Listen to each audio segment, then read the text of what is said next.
నిర్వాసితులకు ప్రత్యామ్నాయం చూపకుండా ఇళ్లు తొలగిస్తామంటే చూస్తూ ఊరుకోమని ఎమ్మెల్సీ పర్వతరెడ్డి చంద్రశేఖర్ రెడ్డి హెచ్చరించారు. నెల్లూరులోని బర్మశాల గుంటల్లో రైల్వే స్థలాల్లో నివసిస్తున్న వారిని వెంటనే ఖాళీ చేయాలని అధికారులు హెచ్చరించడం దారుణం అన్నారు. ఆ ప్రాంతంలో పర్యటించిన ఆయన బాధితులతో మాట్లాడి వైఎస్ఆర్సీపీ అండగా ఉంటుందని భరోసా ఇచ్చారు. 50 ఏళ్లుగా నివసిస్తున్న వారిని ఉన్నపళంగా ఖాళీ చేయమని బెదిరించడం సరికాదన్నారు ఎమ్మెల్సీ. సో ఈ 150 మందికి మీరు ఏదో ఒక హౌస్ చూపించండి. అంటే ఇప్పుడు 6 అంకణాల హౌస్ 6 అంకణాల స్థలం లాస్ట్ గవర్నమెంట్ ఇవ్వడం జరిగింది. దాంట్లో కూడా 70-80% కంప్లీట్ అయి ఉన్నాయి ఇల్లులన్నీ కూడా. అది కంప్లీట్ చేయించేసి వీళ్ళందరినీ పంపిస్తామంటే తప్పకుండా మేము కోఆపరేట్ చేయడం కూడా జరుగుతుంది. వీరందరినీ ఇక్కడి నుంచి పంపించడంలో మేము కూడా సహకరించడం కూడా జరుగుతుంది.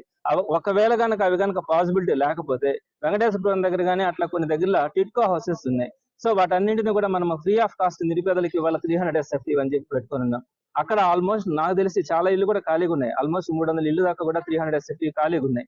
మరి ఈ 150 కుటుంబాలకి అక్కడ మీరు శాంక్షన్ చేసినా పర్వాలే. సో టిట్కో హౌసెస్ మీరు శాంక్షన్ చేసినా, లేకపోతే ఈ 6 అంకణాల్లో ఉన్నటువంటి ఆ హౌస్ ని కంప్లీట్ చేసి ఇచ్చినా వీరందరూ కూడా ఇక్కడి నుంచి పోవడానికి ఎలాంటి అభ్యంతరం ఉండదు. ఇక్కడి నుంచి ఖాళీ చేయించాలనుకుంటే మాత్రం ఆ నిరుపేదలతో పాటు అండగా నిలబడడానికి నెల్లూరు నగరం అంతా కూడా అండగా ఉంటుందని మాత్రం మీకు తెలియజేస్తా ఉన్నాను.